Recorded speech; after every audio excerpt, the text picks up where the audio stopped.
Hi, I'm Mike Coe. With me again today, the chart master, Carter Braxton Worth. There are some exciting stories being told on CNBC at the Olympics in Beijing, but we have some pretty big ones percolating here too. Inflation and rates hitting fresh highs, 10-year yields hit levels not seen since mid-2019, well before the pandemic, and inflation is running at the highest level in 40 years. I want to talk about some of the single names that saw some interesting activity today, but before we do that, we can't ignore the rate elephant in the room. LQD, the investment-grade bond ETF, saw heavy put activity that included a purchase of 24,000 May 121 puts as part of a spread, and the March 121s were also very active. That would target an area from mid-May of 2019 when 10-year rates were only slightly higher than the about 2.05% or so where they closed today. Carter, you were explaining to me earlier that we're getting close to an important level that both the fixed income and equity markets are watching. You know, it's remarkable. Sometimes levels are very unclear and sometimes they're discernible and clear. So this is an all data chart for 10-year yields going back to the Volcker era, where the peak, of course, and that downtrend line. Now, this is an arithmetic scale. Take a look at the log scale on the next chart.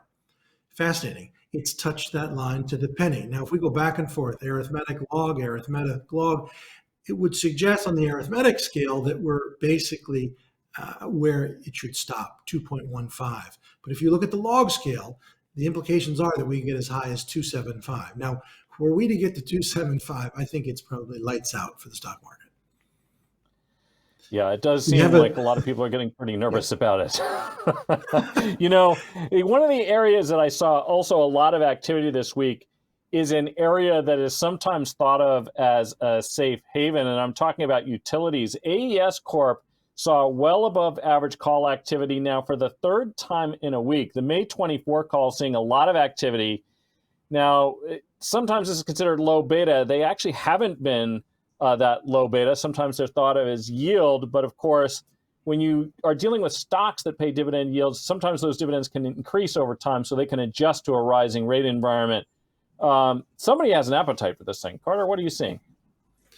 Well, a pretty key level here as well. So the first chart is basically annotating the pre-COVID peak, which you can see there, the plunge. We recovered to the peak, breakout well above it, and now we've checked back to it, right? Quite precisely. Look at the next chart. What we know is this is a 25% plus decline. And the final chart is I've drawn an arrow. My judgment is that you bounce here. I'm a buyer of AES on this sell-off to a level of support. Yeah, you know, there are several hedge funds that have pretty big positions in this name and have been adding according to the most recent 13Fs, although some of those date back to the end of September. We'll see when the latest ones come out soon whether they've been adding to their positions, but there is obviously someone who's buying some upside with all the call activity we've been seeing. Another area that sometimes people look to as a hedge when you see higher inflation is commodities. Copper prices right now are still near all-time highs. And yet Freeport Micron saw well above average call activity, including some big purchases of the March 45 calls. Maybe at less than 15 times earnings, bulls are simply betting on multiple expansion if commodity prices simply remain elevated. Carter, is there still further room to the upside in Freeport? I think so. Several ways to draw the lines, but here importantly, the lines draw themselves. Now you can see the uptrend and you can see the checkbacks to the penny to that trend line. And now what we have is what's called a flattening top, meaning you keep not progressing above the tops of the past 12 months. That's what tension is all about. Ultimately, do you break out? That's my thinking. Now, if you consider this circumstance in the longer term chart, and you'll see that on the next, this level has a lot of authority. Look at the next chart, another way to draw the lines. It's a perfect double bottom, the 2015, 2020 low, and we're through a lot of the congestion. And so a breakout here, which I think is what's coming, would have implications for 52, 55.